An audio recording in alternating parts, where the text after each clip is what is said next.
Hello everyone, this is Mo from Sparshita's kitchen. আশা রাখি সবাই ভালো আছেন, আমিও খুব ভালো আছি।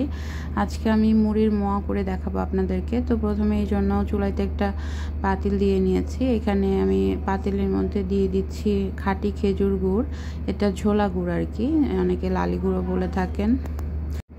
এই খাঁটি খেজুর গুড় দিয়ে মোয়া করলে কিন্তু মোয়ার টেস্টটা খুবই ভালো আসে, আর যেহেতু খেজুর গুড়ের একটা স্মেল, সেটা ডেফিনেটলি সবার খুব ভালো লাগবে আশা রাখি।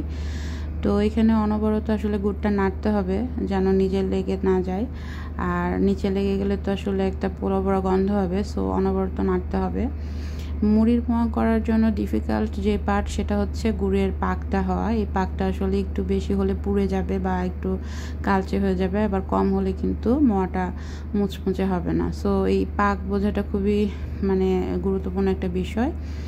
তো এই জন্য অনবরত নাড়তে হবে, আর খেয়াল রাখতে হবে যে গুড়টার ঘনত্ব কেমন হচ্ছে সেটার দিকে, কারণ গুড় যেন পুড়ে না যায় সেই বিষয়টা আসলে মাথায় রাখতে হবে।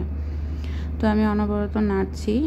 আমার গুড়ের পাক মোটামুটি হয়ে আসছে। আমি এখন চুলাটা বন্ধ করে দিব। চুলাটা বন্ধ করে আপনাদেরকে আমি দেখাচ্ছি এটা হাত দিয়ে যে এটার জালিটা কেমন আসছে। যখন দেখবেন যে গুড়টা এরকম জালি জালি হচ্ছে, হাত দিয়ে দুই আঙ্গুল দিয়ে ধরার পরে একটা জালি জালি ভাব আসবে, তখনই বুঝে নিতে হবে যে পাকটা একদম ঠিকঠাক আছে। এই যে দেখেন, একদম সুন্দর আঠালো এবং অনেকগুলো কিন্তু তার হয়ে যাচ্ছে। এখন এখানে আমি কিছু মুড়ি দিয়ে দিচ্ছি। মুড়িটা দিয়ে আমি ভালো করে গুড়ের সঙ্গে মিলিয়ে নিব। একবারে বেশি মুড়ি দেওয়া যাবে না, অল্প করে দিচ্ছি, যদি লাগে আমি পরে আরও একটু অ্যাড করব। তো আমার এখানে আর একটু মুড়ি লাগবে, আমি 2 মুঠের মতো মুড়ি দিয়ে দিচ্ছি। দিয়ে মুড়িটা একদম ভালোভাবে গুড়ের সাথে মাখিয়ে নিচ্ছি। আমার মোয়ার মিশ্রণটা অলমোস্ট হয়ে গেছে। আমি এখন এটা গোল গোল করে মোয়া তৈরি করব। তো তার আগে যেটা করব, আমি একটু সরিষার তেল নিয়ে 2 হাতে ভালো করে মিশিয়ে নেব, যাতে করে এই গুড়ের যে একটা আঠালো ভাব আছে হাতে না লেগে যায়। এই কারণে এখন আমি এটা, যেহেতু প্রচণ্ড গরম, প্রথমে একটু চাপ দিয়ে নিয়ে পরে হাত দিয়ে ভালো করে শেপ করে নিচ্ছি। দেখতেই পাচ্ছেন মোয়াগুলো কতটা সুন্দর হচ্ছে, আর খেতেও কিন্তু খুবই মুচমুচে, যেহেতু মুড়িগুলো একদম ফ্রেশ ছিল, মচমচা। সো মোয়াটাও খুব ভালো হয়েছে।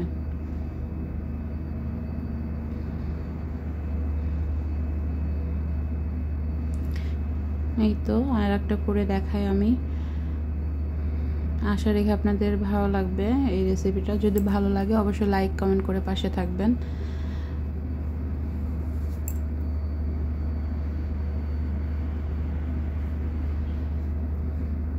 মুড়ির মোয়া রেসিপি আসলে খুবই ইজি এবং বেশি কিছু লাগে না। সো আপনারা চাইলে বাসাতেই তৈরি করে নিতে পারেন, বাইরে কিনতে গেলে অনেক দাম। এই তো তৈরি হয়ে গেল আজকের আমার মুড়ির মোয়া, এবং এটার স্পেশালিটি হচ্ছে খেজুর গুড়ের মোয়া। সো ধন্যবাদ সবাইকে।